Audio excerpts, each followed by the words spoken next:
Hi, everyone, and welcome back to the Modern Spirit podcast, a show dedicated to demonstrating the value of spiritual healing in modern healthcare. I'm Natasha Pentin, the interim host, and I've lived in Colombia for around 5 years, been immersed in the plant medicine community, have been following Indigenous spiritual movements. I come from a journalism and PR background, but have had experience also in NGOs, sustainable development, and also breathwork facilitation. Today, I have the absolute pleasure of speaking to two people who have been a huge inspiration for me over the last couple of years and have really imparted so much wisdom, healing, and guidance. So this time, Joe, the tables have turned, and I will be interviewing you. For all those listening, Dr. Joe Tafur, you'll know him as a Colombo-American integrative physician, traditionally trained spiritual healer or Ayahuasquero, and highly acclaimed author. He has also just released his second book, Medicine Song. And today he's going to be joined by Xochi Bucuru, a Colombian traditional healer, educator in health and human development, and promoter of Indigenous community projects. She has also worked with Indigenous elders to elevate their voices, recognizing their knowledge as really vital to understanding and shaping the present. And together, they've been leading ayahuasca retreats and training in Colombia for healthcare professionals over the last few years. And Xochi has also been part of the River course, one of Modern Spirit's online courses, introducing students to the art and science of ancestral spiritual healing techniques and how they're relevant to psychedelic assisted therapies. So welcome both of you. Thank you so much. Really looking forward to this conversation.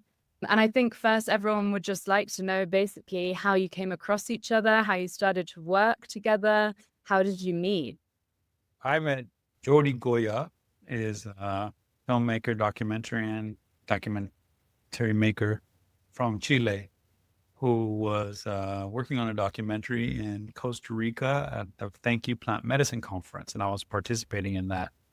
And he interviewed me, and we became friends. And he told me he had been staying in Sasaima and working with Xochi, and they had started a nonprofit, Cultural Tras la Huella, where they were working on these projects to talk about doing things that you mentioned, elevating Indigenous voices and sharing that with the world in a lot of different ways, including through like panel discussions on an online platform where they'd bring different healers together, Indigenous elders and doctors and other people in the field. He invited me to participate, and the discussion was led by Xochi. And so that was the first time that I saw her, and she's a very, eloquent, elegant master MC. So just like, whoa, she was fielding really broad spectrum of ideas and integrating them for the audience and kind of summarizing and bringing things together. It was very impressive. And then afterwards, then talked to her and Jordy, and then I was going to Colombia to visit. And so then we were talking, and then our families are from the same part of Colombia originally. And so, oh, you have to come visit Sasaima. So I went to go visit Sasaima, Xochi's house, and her family to meet them. But also then that was an opportunity to participate in Yopo ceremony. And I stayed for a few more days and had more opportunity to meet the Mamo, Lorenzo Izquierdo, and some of their other friends. And when was this, Joe? This was 2020, I guess, something like that. It was right after COVID, or 2021, maybe. Could you tell us, Xochi, maybe about a couple of the projects you had going on at that time when you were meeting Joe? I was thinking in my side of the history, and it's that we were working for the pandemic time. We were organizing some congress with doctors from the West and also with ancestral healers. And so we had one of our projects is Latino-America Medicinal, inviting doctors from different sizes Latin America, but we were expanding more from North America when I met Joe. And so we were organizing that Congress online for the pandemic. And Jordi, my colleague, he told me about Joe. So he said, oh, we can also integrate Dr. Joe Tafur because he is familiar medicine, but also he's ayahuasquero. So, okay, we can do it. And I was calling Joe, and we have our first video chat. And for me, that was the first interesting connection because Joe said in the beginning, "I am very busy, so I had short time." I said, "Yeah, I can share with you very fast." But we were talking a lot because we had, I think the a special connection was that he asked me where I am from, and I shared with him about my family. And I say, my family is from Tolima, and it's a region in the south of the country, and I am from the Pijao tribe, and this is my roots. And he was like, "Oh, my family is from there." And I am searching for being more connection with the Pijao people because my grandfather was sharing about that people. You hear about many different tribes, um, like from Putumayo, especially when the people thinking indigenous people in Colombia, thinking Arhuacos or Cofanes or Sionas is the more famous tribes. You don't hear often about Pijao people. Was interesting how he was in connection with the tribe. So I invite him to participate in the Congress, and I share with him very excited. Oh, I know other doctors from Chile, from Peru, and working with West medicine and also with the ancestral knowledge, creating more like integrative medicine. For me, my bigger interest is how we can create a medicine with more human consciousness, integrating all the knowledge, possible knowledge, will contribute to the health and the healing process. So, so for me to know Joe is one example of that. So, okay, he know about important care from the Western medicine, all that, but in the same time, with the consciousness about the illness and the spiritual things. So one of the projects is the Congress with the doctors, and we have also next February, we have this year a congress in Chile, also with doctors and from different tribes and also different countries. So yeah, this is one of the projects, and also trying how to transmit the knowledge from the elders. So we create with Cultural Tras La Huella was the name that kind of organization. And we had the creation of a documentary. Documentary is Humandai, is the name of one of the most biggest volcanoes here. Taita Humandai is a sacred mountain in Colombia. And we create that documentary, trying to invite some tribes, some elders, and how all that contribute to the health of the planet and also ourselves.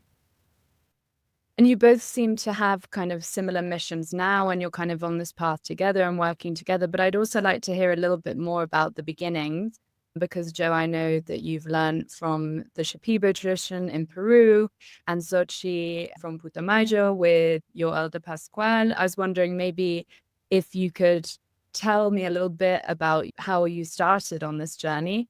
And then we'll go into kind of how you found that these traditions could actually overlap and kind of the similarities and differences you guys found. Yeah, actually, Pascual is my friend and my taita now. He's my friend for time ago, and he's one of the younger brothers of other taita that was my master before. My grandparents also they were drinking medicine, and they were using the medicine like remedio, like traditional medicine for to heal whatever. They were using the medicine not like shamans, like with rituals all the time. They were more like you had something painful and you can take this spoon of remedio. So also I was doing the same with my children. I have a son and a daughter. So when they were, sick or something, when they were child, I was sharing the medicine, like organic connection with the medicine. And I start my path for a personal healing from illness process for child. That was important because I understand now how all the experience in the hospital was giving to me more compassion and more understanding about West medicine.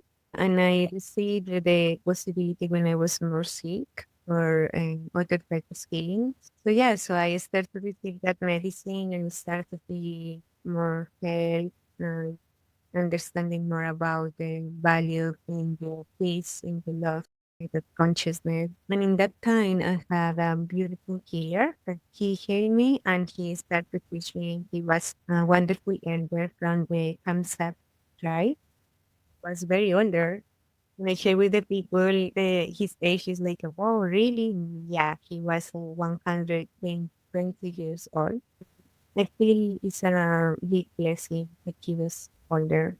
And because he was my first master and taught me a lot about the patience, he was very wise. And when he died, I started to have my training with Kaitam Isaias Mahomita. Is his older brother. What? They're from the Kishwa tribe. So I was working a lot with Yagé Jaguar. Well, and after him, I was with other teacher, was Dulce Payawaje from the Tofana school, and start to explore other types of jacket. And after him, I started to share the requisite to second medicine with my own energy. And when I start to serve my medicine, I start to share with Pascual some years after. Yeah, thank you, Xochi, for all of that. And I think the people listening as well know more about Joe's journey and perhaps that training. So maybe Joe, just from hearing what Xochi said there, you could speak a little bit more about how you and Xochi have managed to kind of bring these traditions together within ceremony, maybe kind of the differences. I know that, for example, in the Shipibo traditions, it was much more common to start or do the ceremony in complete darkness. And Xochi was talking about the fire and things like that, and these kind of elements. So I was wondering maybe if you could speak a little bit about the overlaps you found, but also the differences. Yeah, well, one thing I'll just like add to at the beginning is that I had also never experienced, my family wasn't experiencing Yagé in Colombia, but my grandfather's best friend was a medical botanist that spent a lot of time in the Amazon. So growing up and going from America, visiting Colombia and going to visit with him in his house and seeing he had a lot of plants and, also a lot of skin on the wall and a lot of Amazonian things. He was always sharing with us. And I learned about it from him. And I knew that there was a tradition in Colombia but at the time, as an American going into the Putumayo or without family connections or closer connections, it wasn't seem like the easiest path. And so then my opportunity was in Peru, because there was a scene where they were inviting foreigners, into a very tourist friendly, or much more tourist friendly at that time, area in Iquitos, Peru, where a lot of Americans are going to Peru to go to Machu Picchu and Cusco, and then to go to the Amazon. They would go to Iquitos while they're there and go see the river. So a lot of the healers, not even just from Iquitos, but from other areas, were coming to Iquitos to share their medicine with the foreigners, including the Shipibos. So that's how like Ricardo's not from Iquitos either, but he's from closer to Iquitos, of course. So yeah, I got exposed to that tradition that way because that was this opportunity. And then always wanting to be more exposed to the Colombian Yagé tradition, very curious, the deeper and deeper I got into the Peruvian one, but not really having too many inroads. I did have a connection to one Kamsa healer, and it just wasn't matching up, trying to met in America, trying to meet in Colombia was very difficult. So it wasn't happening. And so it wasn't until I was on the panel with Xochi, it's like, oh, wow, she can introduce me to this, And so when that weekend, we had yoga together, and then it was COVID, and I wanted to take some time out in Colombia, but everything was closed. You couldn't go to the beach. You couldn't go here. You couldn't go there. So then she said, we're going to do a 9-day meditation sit with the Mamo Lorenzo Izquierdo at Huaco. Do you want to come? You could come and be part of it. And then maybe afterwards we'll drink Yagé together. And we didn't talk at all because she was secluded in her track of what she was doing. And I was paired with somebody else that I did chat with a little bit in the evenings, but I didn't talk to Xochi at all. Imagine being in a 9-day meditation with somebody. It's a form of getting to know someone. The idea was, okay, after we do that, let's drink Yagé together to try it, and see how that feels. And that just began the thing of like, okay, she has her relationship, I have my relationship, she has her medicine, she has her songs, I have my songs. So then we just share with each other and help each other, and then compare notes. And for us, it was like, for me coming into, like, let's say the Peruvian tradition with my friends and cohort, like Svita, who works with us in the Colombian retreats. So it's like, we're just students, learning. One of the healers that we work with in Chavin, who works with San Pedro cactus with Huachuma, he says in his tradition, there's no teacher, only students. We want to learn from what the other person has learned. And then there's the little subtle things of just like what you're used to. Oh, I'm used to this, or I'm used to that. And so that's what you have to kind of expand, like I said, like we said, in Shipibo tradition, in general, it's like the very dark ceremony. To really have that like dark visionary experience, you get a big break from the social pressures of, being seen. It doesn't matter what you look like or what face you're making or what somebody else is doing. So you get to go very deep into your experience, and in the deep darkness, it can help the visions open up. And so that was like our tradition that we were trained in, and then it's all, primarily singing in the ceremony, not a lot of talking, and not a lot of musical instruments, not that, maybe shakapa, maybe leaves, but not like foreign instruments like harmonica or guitar or things like that were not so close to the ancestral tradition of learning with the plant. So she was, beginning to adjust with that. Like, okay, we're gonna, in the first ceremony I did, we had a fire in the middle of the space, so you have the fire there, and it's very central to the ceremony. And then eventually, over time, I had experienced the harmonica, from the taitas. I went to, and that was very powerful and beautiful. So I was aware of that. I'd seen guitar playing in Brazil, the Yawanawas and the Huni Queens, but then to sing alongside it, it's another layer of like, oh, can I sing my song while she's doing that? That's a thing that you have to kind of navigate and negotiate and find ways to harmonize, mutual respect, listening to each other, sharing, being honest. And then eventually, in the case of working with Xochi, she's receiving a lot of messages about the guidance for how we're going to do what we're going to do. So we decided we would start in the Colombian style, because in the retreats, we're welcoming people to Colombia. So she's leading us through that. So we'll start with a late night ceremony that goes till the dawn, to greet the dawn. Her favorite. Yeah, exactly. I think typically, not always, but a lot of times that's what I say, compared to people, when you do that, a lot of times you leave some space. You don't come back to it right away. You're going to give some time before you do all night again. Yeah. But in Shipibo tradition, where they might do more of a series of ceremonies to work on, but not that they wouldn't in Colombia, they do also, but the plan is like, okay, we're not going to do everything tonight.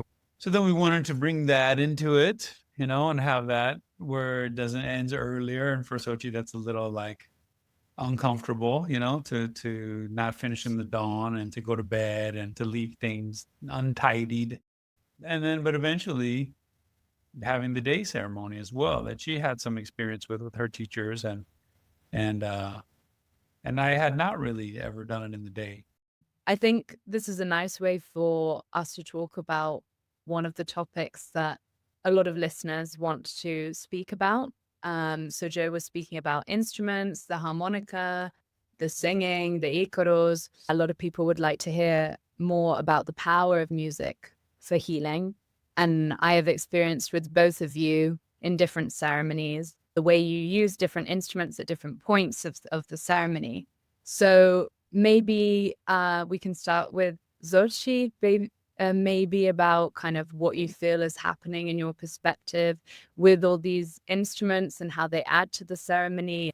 Yeah, well, I feel the music is a pure medicine always, When we dance, when we are in different emotional process and we are listening music for change the emotional state or for give inspiration or, or meditation or relax or activate.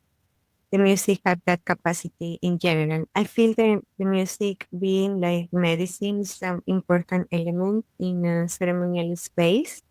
And when it's a right moment and when we can share the music and, and what type of music, understanding that we are in a ceremonial and sacred space and being respectful with the people around the moment, with the healings happening.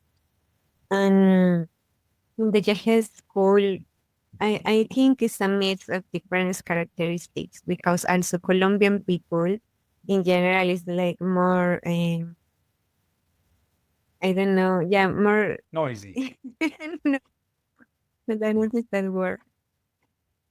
No, it's more like, we like to celebrate. Or joyful? Yeah, Joyful. yeah, Yeah. that is the word. And we have that, in our blood. No, always like drinking alcohol or that is like more to dancing or, and celebrating in many ways. So I think it's a mix of also of that. And for example, when you are in the jungle, it's very interesting here in Putumayo.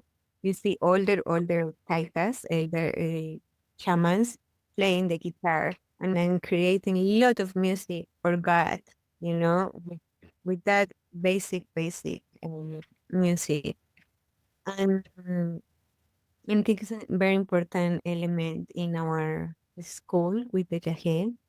And, and because the elders teach that through the vibrations, through the sounds, you are giving the people healing. You are transforming the vibrations inside in the people.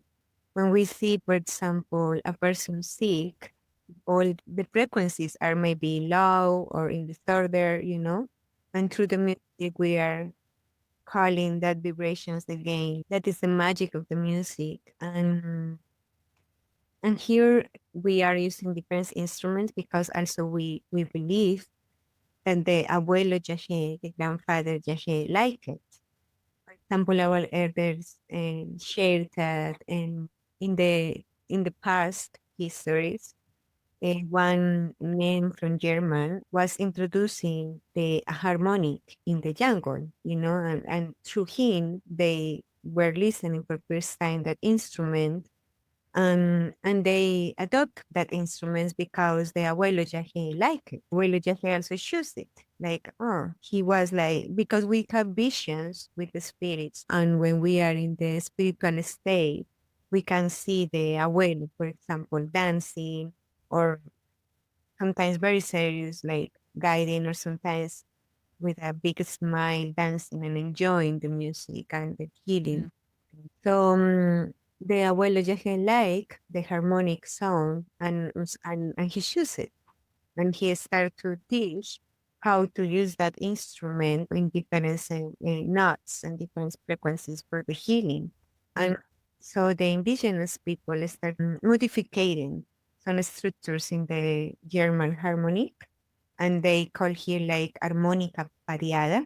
So with that, we start to create the music for the abuelo Yagé, and with the abuelo Yagé's listening that and creating that through us. So for me, I pray for be a channel for the medicine, and I like to hear and be respectful with him, like he guide. So okay, this is a good moment to play the harmonic and for him to dance.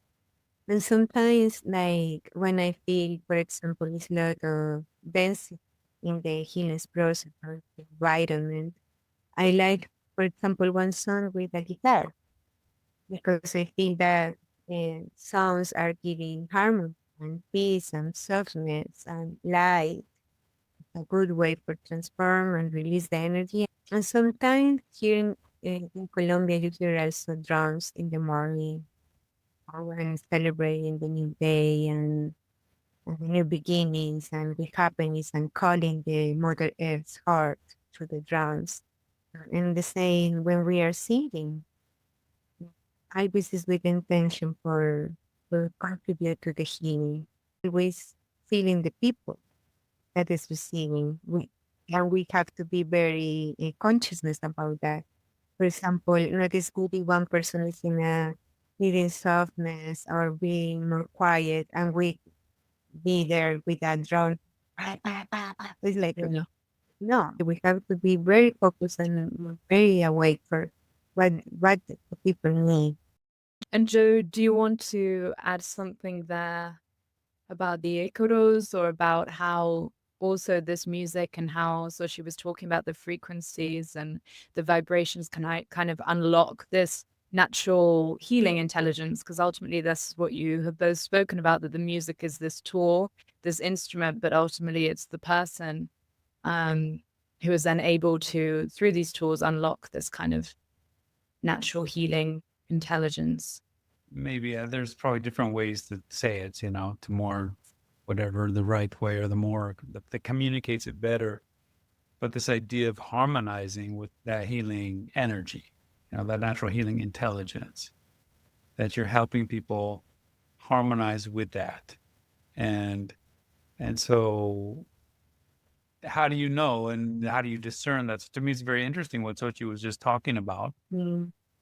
Is this idea that, okay, because somebody just asked me that like 2 days ago. They wanted to know, how did a German. So there's this guy, from the Medicine Song book, the German energy healer that I brought into the ICU, to work on somebody.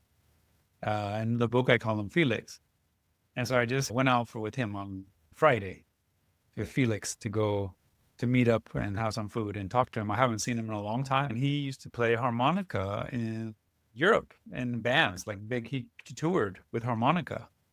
He's German himself, like Honor, that's the main brand of harmonica. That's from Germany, is the main source of that instrument. And so he was so surprised to see it in the tradition. So he was asking, how did that happen? And just to hear Xochi tell us the story. And so to me, it's like a lot about like, how do we discern the spirit, discern the healing intelligence? Because in people in Peru, it's around. How Ricardo has a harmonica. My teacher has it because somebody gave it to him. So he has it. And at the end of the ceremony, he likes to play once in a long time to explore, but he doesn't know it. He hasn't studied it. His teacher didn't do it. Somebody had to start it, right? Within a tradition where they feel confident. And so this idea that in their connection with the Yagé, that the Yagé was happy about it. So then when you see something like that happen, this new phenomena or this new thing, that maybe there are those people, old school people, no instruments. We don't want to hear, the old conservative way. And they don't trust it, they don't trust the mixing of the energy. But then it's like, okay, how do we know that it's in alignment? And then we see all the healing that's coming out of the ceremonies, the Yagé ceremonies with harmonica. There's a healing intelligence that they are connecting to that it's really hard to argue against, especially when somebody healed you from, let's say deep childhood illness. Then you tell them that they don't know what they're talking to. They don't know how to talk to God like that, or to the healing intelligence. And say, well, it's not for you to say, it's for the healing to demonstrate itself. So we say, okay, the harmonica tradition in Colombia, hey, like there's many examples where it's just bringing, flowers and beauty and fluorescence and healing forward. And when you talk to, Felix, the energy healer, and he says, it's time to finish. I want to pay. Let me pay because you gave me the story for the book. What? I didn't do anything. You did everything. You took the risk. You snuck me to the hospital. What did I do? I didn't do anything. He's like, all I do, he's like, I just try to put a little spark to get their natural healing going again. Kind of energy to reconnect the person to that, or to create an atmosphere that promotes that field that invites the blessing. that there is even maybe a step further, that you could create an environment where it'd be easier for that healing energy to express itself, the so-called like call in the spirits or creating a sacred space. So this lady that I was working with last night, she studied Icaro a little bit. And so for her, and I hear people talk about this, the geometry of the sound, what it can do to help change the field of a space. Like the sacred geometry, you can see that. That happens. That's a normal thing. They make certain sounds or they put it through the speaker, and then the sound starts making the geometric shapes in a different kind of way. So those are some of the ideas. Yeah. I think there's 2 points there that are interesting that you mentioned. One is the discernment element in ceremony, but you were talking actually for healers and facilitators. And then also the same idea, but the tuning into the magic, and then how do you discern what's going on within that magic, right? So I think, again, this is something that your listeners really wanted to hear about as well, is when you're saying these geometric patterns or in deep with the medicine, how are you able to receive messages and interpret or evaluate the information that you're being given, right? So you spoke about healers themselves interpreting what the harmonica meant, and then that becoming part of the ceremony. So I guess it's people are wanting to know how they can be guided by the messages and not absorbed by them or consumed by them and directed by the medicine. Well, I was going to add one thing, and I'll hand it over to Xochi, but I would just say that first is, respect for practice and wisdom and knowledge. So then it wasn't some person who showed up to the jungle the first day and said, "Oh, harmonica, this is mine. We're from Germany. Look, I did it, and the medicine told me." But it's like, no, it's like a really advanced person that has put decades into the tradition and their practice. So it's patience, it's respect, it's practice. It's not about overnight. Like that's kind of it's like you hear somebody play this incredible guitar and you say, wow, I want to how can I do that? Show me. I want tomorrow. I need to do it. It's like they had to slow down. And then from there's a lot of dialogue. There's a lot of evidence. So I'll hand it to Xochi. I agree because it's about dedication. For example, I remember I started, to play harmony when I was partying with the cafe. And 10 years after, I received my first harmony, like for a spiritual earlier, like, take this gift, it's for you, and you deserve it, and now you understand more. I remember, like, some years later, I received a bigger harmony. And through my school, I received everything that I have. Guaira for us. And we received in the West culture like a certification. When you are in a graduation or something like that, you receive the certification. For us, is, for example, the Guaira, the meat we use for the healing process. So I remember how I was wishing for years to have a guide. I think it's a problem in the modern time, and it's that everything you can buy.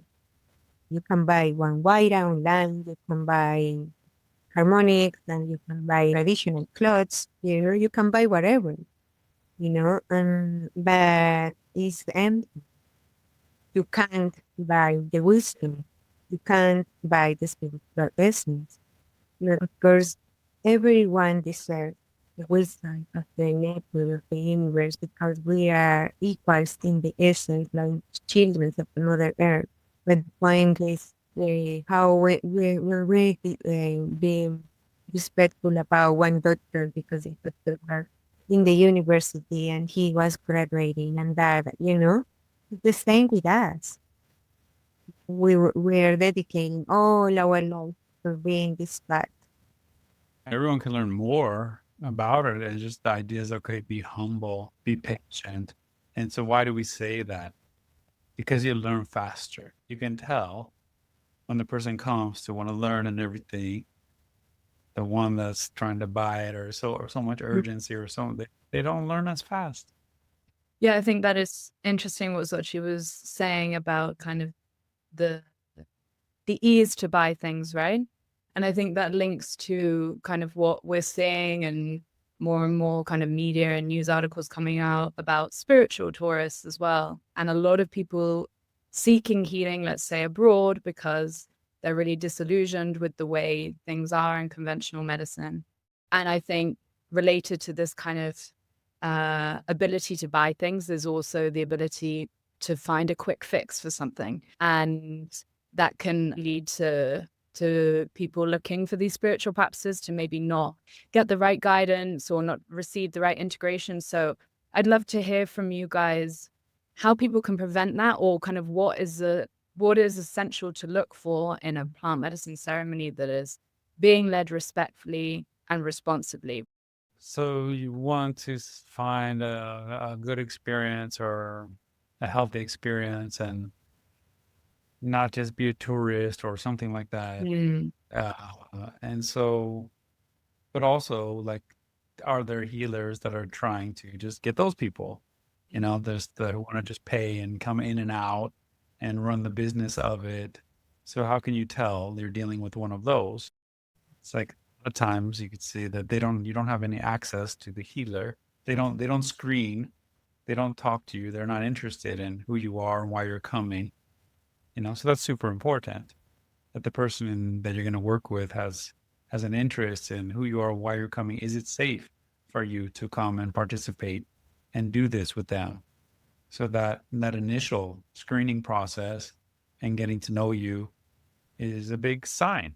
Then the other part is that during it, that there's access to the healer, to whoever is the practitioner, that they want to communicate with you. They want to know what you're going through in your experience. They want to be involved in your experience to whatever degree that's possible. Well, hey, this is going on with me. What am I going to do with this? How do I deal with this? And then that's also true afterwards. That afterwards you would have access to the person to help kind of guide to whatever degree is possible. Again, the integration or the support, or maybe helping you find more support if they can't do it themselves, but that there's some caring, involved. So if you're dealing with somebody that doesn't do any of those things, to me, that's a big, those are big little flags. Mm. You're like, oh, maybe that's not the place for me. Yeah. Because it may be more what we're talking about is that you're talking about, like a more superficial experience, superficial interest, going enough just to take the money out or whatever, but not to really make progress. And so there's people on both sides, looking for that. A lot of people who have a lot of financial need. And so they see the opportunity of like you said, so many people hungry for an experience. So they're going to move in, whether that's ethical or not ethical, or depends, I guess, on how bad you need the money. But that's something to consider on both sides. And Xochi, do you have any thoughts there as well? if we are working with the spirituality, with sacred medicine, with healing, with all that is sacredness, I think we need to be honest. It's very important. We always be the truth. And of course, we have necessities, for example, for young people is with interest about to learn and about receive medicine, about receive support. And at the same time, we have necessities. And okay, maybe we need support in a project or in a construction or support with education or with family, with different things. And the point is how we can be honest, be more open for create like real human relationships, with respect and with the value for the other. So how we can be honest with the people, to the people that we want to serve is like, okay, I have this for you and I can give to you all my service, my knowledge, all my work. And can you support me in this way when it's possible, and the people is open for that, or okay, it's agreement, but it's honest agreement, you know? And, and I think when we are always with the ambition, like, okay, everything is for this money and for this chain and for that, we lose also the true in the medicine. We lose also the sacredness in the medicine. And I think everything is in balance. For me, my experience being like a Colombian person, you know, and in the last years, learning more about how to work with foreign people. I feel always how I can keep the balance, you know. For example, when I or foreign people, and the people can contribute with financial resources. I'm grateful with that and with the people for support me and my family in that way. And in the same time, how I can have my space for to work for local people, you know, and giving the same service like people around me, like farmers, like people from the next city, and people that can contribute with financial resources with the medicine, you know. And for me, that is okay. We need to keep the balance all the time. This is delicate because we are talking about the spiritual tourings, and maybe one person can have the question, ah, but you are working with the international people, and can be that the spiritual tourings. And for me, it's no, it's like how we can be here, and always with honesty, you know, and see how, for example, go to modern spirit is creating a school. Do you want to receive support? Okay, this is an opportunity. Do you want help these Colombian people? And it's being honest. He's supporting the people, he's sharing with the people, the strength. And I see when we are in the retreats here, the people listen. Almost all the group is Joe Met. And through the years, I still have conversations with people from the first retreat to Joe in Colombia, and we are creating relationships, you know, with interest and how you are doing. How is the process? I think it's about that. And the people is also with a real interest. How is your family and how is this project? How is the healing house going? Very open and proud way. Necessities because I think everyone have different necessities, you know? Yeah, I think it's really important what you're saying about the reciprocity and how people can give back and the relationship they have with perhaps where they're visiting. Another important element is how this culture is going to be conserved over time, the indigenous plant medicine ceremonies, how different groups of people can be part of that, right? I know you guys have different projects going on that focus on this, but could you maybe tell us how indigenous communities are already working to conserve this? And maybe how we can hear more from indigenous groups, hear more from indigenous voices about this work as well. First, I would just say that there's different it's like these real relationships that we're talking about, and so like for us, we're in our relationship, my relation with Ricardo, Shipibo teacher, and then the different communities, for example, like it's in the recent past. So he has his nonprofit, which is a Shipibo run nonprofit that's trying to create development projects for indigenous Amazonians. So again, like in this connection to the West and to the North, that there would be resources and knowledge to be shared with their people. And then, like Xochi talks about a lot of times, okay, the different groups with their different abundance. If there's an abundance of ancestral wisdom and spiritual healing techniques and natural resource and connection, that's there.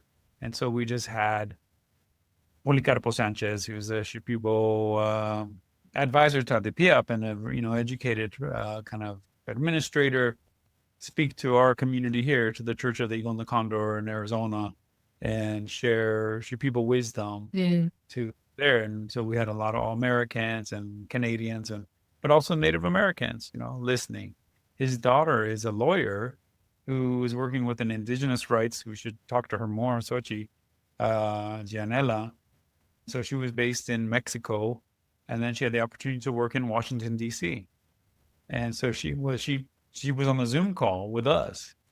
Since, this is an interesting point right here, because a lot of people will say, oh, what are you doing? And how does this work? And, so when I arrived in Peru, 2007, the Americans were very interested in the Shipibos and the Shipibo culture, the ones that were coming for ayahuasca, very curious to learn about the culture, the Shipibo communities in general, living in a lot of poverty, very marginalized within the Peruvian society.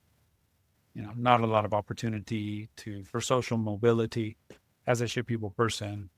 Ricardo regularly sharing how mistreated he feels as an indigenous Shipibo person, how people look down on them or for speaking his language or for their culture, within Peru, that it's a very difficult environment. Mm. And so then now that was 2007, and the years go on and all the ayahuasca tourism, going into Peru and all the support. And then we start the Church of the Eagle and the Condor in Arizona. And we have an event where we're hosting Policarpo Sanchez to come and teach us about Shipibo wisdom. And his daughter is there. Yeah. And she can't believe how many people. She's like, there's 60 people on the Zoom. Like, we asked her, what do you think? She's like, I'm shocked that so many people are interested in our culture. So to me, it's the dialogue and the exchange and the relationship building that is bringing, hopefully, like more dignity to the voices that helps change the conversation. Mm. Because if you listen to his talk on the wisdom teaching that he's teaching to a group of people who are so hungry to learn something about some ancestral like understanding of how should we live sustainably, what's the guidance, how do we proceed, how do you live with the ecosystem healthy? It's like that Wako say, like, you can tell how healthy the society is by how healthy the river is by where they live. Like, that's the evidence. And so how do you even achieve that? Well, you have to talk to the communities that have lived that Yeah. and learn from them. And so I don't know, that's a kind of a long story, but it's just like I'm trying to show how these different exchanges are growing. Mm. And now that's elevating their voice in Peru. Ricardo, with his money, was, controversial, but his decision with the money he's making on top of doing other things, including this nonprofit, was to start a soccer team that is Yagecera, or Shipibo name, from the Amazon, and they're winning. And so a lot of people, they feel the dignity of like, wow, a guy from where I'm from rose to the top and he has a soccer team, and that didn't exist. That hadn't happened before. I'm not saying that's the best example, but I'm saying it's an example of movement and change and social mobility and raising indigenous voices and influence and opportunity. So also our friends at Niwera Shobo that are teaching and doing their diets, and so many of the people involved in Peru, I would say there's so many, in my experience, there's many Shipibo youth that are going to university, thanks to this exchange. Yeah. That previously the opportunity was zero. So that's what I say to people. When they criticize me for this kind of thing, I say, oh, I know you guys are telling everybody at the coffee shop that you care so much about the Amazon, and how could we go down there and bring people and contaminate the culture with the money? And Yeah. I say, families from Colombia, I know you don't care about the Amazon. It's like, when was the last time you ever put a plate of food in front of an Amazonian person or helped the Amazonian person put their kid to school? So it's about relationships that are helping people and trying to expand that and trying to make it better. And nobody's perfect, but we're reaching for that. Yeah. And to me, that's about those relationships. And so I see the same is happening in Colombia, and the same is happening with our group and our network. And that's the goal. Goal is to share that and provide that it provides opportunities, to a smaller network. Also provides raising the voice, to spread the wisdom both ways for the people, for the indigenous person that's looking for dignity for their path, that is not necessarily finding that in their own country. The colonialism is strongest within the country itself. That's where it is the maximum expression is there. Yeah. So then to overcome it with the international dialogue, and then also the people on the other side here I am, in Arizona, where the people have been so cut off from ancestral wisdom, from the same colonial story on themselves, white Americans, Euro Americans, or all the rest of it, many examples, so hungry to have the opportunity. Okay, we're opening these channels again. See, what could we learn from each other? There's room to improve. Yeah. Xochi, are you seeing similar projects going on in Colombia, or any projects you're involved in coming up? So we are preparing, like I said, the next Congress with the doctors, and we want to record that and create some like online transmissions and share about different leaders that we have here and in other countries in South America. Searching is how people can know, oh, this healer have this knowledge and I need it, and I can go there. I can go to a safety place in Colombia for that work or that specific guide. So I would like to visualize that more. So that is my intention with the non-profit organization. And we have in November, we have the projection of the documentary with the Indigenous University in Popayán in the south of the country. And the intention is share the documentary there, and also with some representatives sometimes from the government, Colombian government, and sharing with them, okay, this is happening with our elders here, and the people is interested in that, And in the last year, I stopped my work a little with the Confederation, with the Ancestral Yagé, because in all the last years I was working like a messenger in the Confederation, and sharing with the elders and going with the visiting the communities, And in the last year I stopped it because I am to this year more in focus also with my children's and familiars organizations here in the house.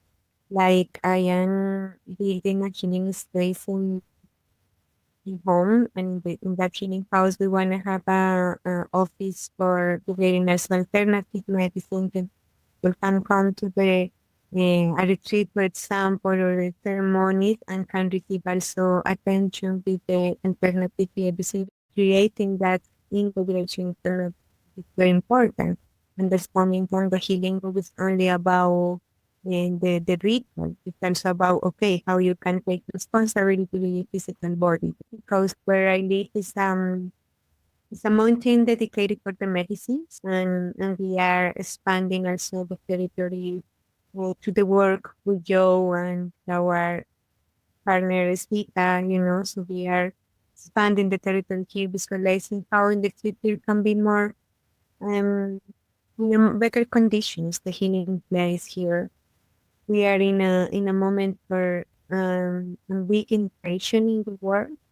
And like I say, when I say we deserve to see the wisdom and the healing and all that knowledge, I think also we deserve to be educated, and our children also deserve go to the university. And when Joe say, oh, Ricardo was creating the soccer team, I was thinking, yeah, that is nice. And it's like, why we can't have just about that? And I think we have to be also cleaning a lot of, about the idealizations, because I remember in the last retreat, one person was asking me if maybe I want to go again to being for some years more living in the jungle, like I was doing when I was teenager. And I say, yeah, I love the jungle. I love the school and all that is in me. I have all that inside and is growing every day. And also, I wanted to study other things. And that is creating more expansion and more opportunities for my culture. I don't lose my ethnic because I learn English or I share knowledge with foreign people. I think it's a lot of limitations. Okay, you are indigenous, you have to be always there. And learn, and so you can study. You can, like Joe was talking about the a lawyer, and she is a lawyer.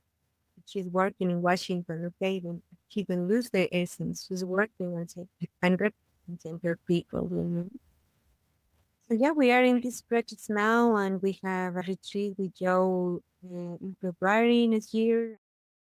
I think this is a beautiful way to come to a close because you're speaking about this healthy balance between science and spirit, what you two both embody, and the idea that there will be more opportunities to come, more learnings. So I think, yeah, we'll just end on any projects you have coming up together. You mentioned the retreat in February, so maybe how people can find you, how they can follow you, how they can learn more about this retreat and about you both. The retreat in February is with the University of Ottawa, so it's kind of like a set group from their students. So that's one of the exciting things is the school and the education projects that are like, getting more serious about supplementing people's learning. And so then along those lines, we have our retreats that are the schedule's not set yet, but it's going to be next August for healthcare providers in Colombia, in Sasaima. With Xochi, with Spita, with our crew, with Cesar and Liz, and the people that help us, and Marvin and Taj may be around. Who knows? All the family here. And so that's coming up. And so we'll announce that on modernspirit.org eventually, and through the newsletter that I put out. And also along those lines is we're developing a course with Xochi, online course with Xochi that'll be presented through Modern Spirit, through the website. So it's in development. Eventually, I'm putting together a little small one from Medicine Song from that book, and just more projects like that. The podcast is going to expand as under Tasha's care. So yeah, we are asking on modernspirit.org. We receive donations to support the podcast, to support scholarships for people to participate in these activities. A lot of people are concerned, they're not going to be able to afford to go internationally to participate in something like that. Although, yes, it's benefiting the Colombians. So we try to create opportunities for people to participate through scholarships, seeking scholarships to still be able to support everyone involved. And people can donate to Modern Spirit to help us with that. Beautiful. Thank you so much to both of you. Thank you for joining me for today's discussion with Dr. Joe Tafur and Xochi Bucuru. To learn more about their work, you can follow them both on Instagram, Dr.Joe Tafur and Xochi Bucuru. Please see the show note captions for links to Dr. Joe Tafur's books and the Modern Spirit website. If you enjoyed this podcast, please hit follow to keep an eye out for our upcoming episodes on both Spotify and Apple. If you have any questions or comments for us, or guests or topics you'd like us to consider, please send a message directly to info@modernspirit.com. Thank you so much.